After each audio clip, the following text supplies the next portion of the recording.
പറയാൻ നിങ്ങൾക്ക് എന്ത് അധികാരമുണ്ട്? എന്തിനാണ് അവരെ ബുദ്ധിമുട്ടിക്കുന്നത്? ഇറങ്ങിപ്പോക്കോളൂ, ഷോയിൽ നിന്ന് ഇറങ്ങിപ്പോക്കോളൂ. ബിഗ് ബോസ് ആരാധകർ ഏറെ കാത്തിരിക്കുന്ന എപ്പിസോഡാണ് ലാലേട്ടന്റെ വീക്കെൻഡ് എപ്പിസോഡ്. പല പ്രധാന വിവാദങ്ങളും നടന്നതിന് പിന്നാലെ എത്തുന്ന വീക്കെൻഡ് എപ്പിസോഡുകൾ ബിഗ് ബോസ് ആരാധകർക്ക് വളരെ ആവേശത്തോടെ കാത്തിരിക്കാറുണ്ട്. ഈ ആഴ്ചയിലും അങ്ങനെ തന്നെയാണ് എന്നുള്ള വ്യക്തമാക്കുന്ന പുതിയ വീഡിയോ ആണ് ഏഷ്യാനെറ്റ് പുറത്തുവിട്ടിരിക്കുന്നത്.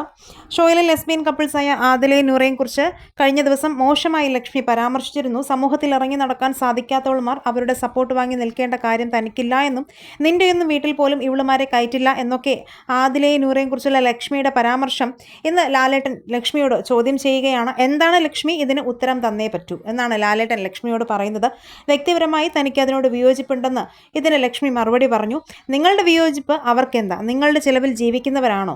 ഞാൻ എൻ്റെ വീട്ടിൽ കയറ്റുമല്ലോ അവരെ എന്നാണ് ലാലേട്ടൻ ഇതിനുള്ള മറുപടിയായി കൊടുത്തിരിക്കുന്നത്. ഇതിന് പിന്നാലെ മസ്താനിയോട് ചോദിക്കുന്നുണ്ട് എന്താണ് ഇതിനെക്കുറിച്ചുള്ള അഭിപ്രായമെന്ന്. മസ്താനിയും ഇതേ അഭിപ്രായം തന്നെയാണ്. ഇത് നോർമലൈസ് ചെയ്യുന്നതിനോട് തനിക്ക് താല്പര്യമില്ലെന്നാണ് മസ്താനിയുടെ മറുപടി. മറ്റുള്ള ആർക്കും പ്രശ്നമില്ലല്ലോ, നിങ്ങൾക്ക് രണ്ടുപേർക്കും മാത്രം എന്താണ് ഇത്ര പ്രശ്നം? നിൻ്റെയൊക്കെ വീട്ടിൽ കയറ്റാൻ കൊള്ളാത്തവരെന്ന് പറയാൻ നിങ്ങൾക്ക് എന്ത് അധികാരമുണ്ട്? എന്തിനാണ് അവരെ ബുദ്ധിമുട്ടിക്കുന്നത്? ഇറങ്ങിപ്പൊയ്ക്കുള്ളൂ, ഷോയിൽ നിന്നും ഇറങ്ങിപ്പൊയ്ക്കുള്ളൂ എന്ന് വളരെയധികം ദേഷ്യപ്പെട്ടാണ് ലാലേട്ടൻ മസ്താനിയോടും ലക്ഷ്മിയോടും പറയുന്നത്. ഇത് കേട്ട് അമ്പരന്ന് നിൽക്കുന്ന മസ്താനിയെ ലക്ഷ്മിയാണ് പ്രൊമോയിൽ കാണിക്കുന്നത്. ഇനി ബാക്കിയുള്ള വിശേഷങ്ങൾ എന്തായാലും നമുക്ക് എപ്പിസോഡിൽ കാണാം. എപ്പിസോഡിൻ്റെ വിശേഷങ്ങൾക്കായി കാത്തിരിക്കാം.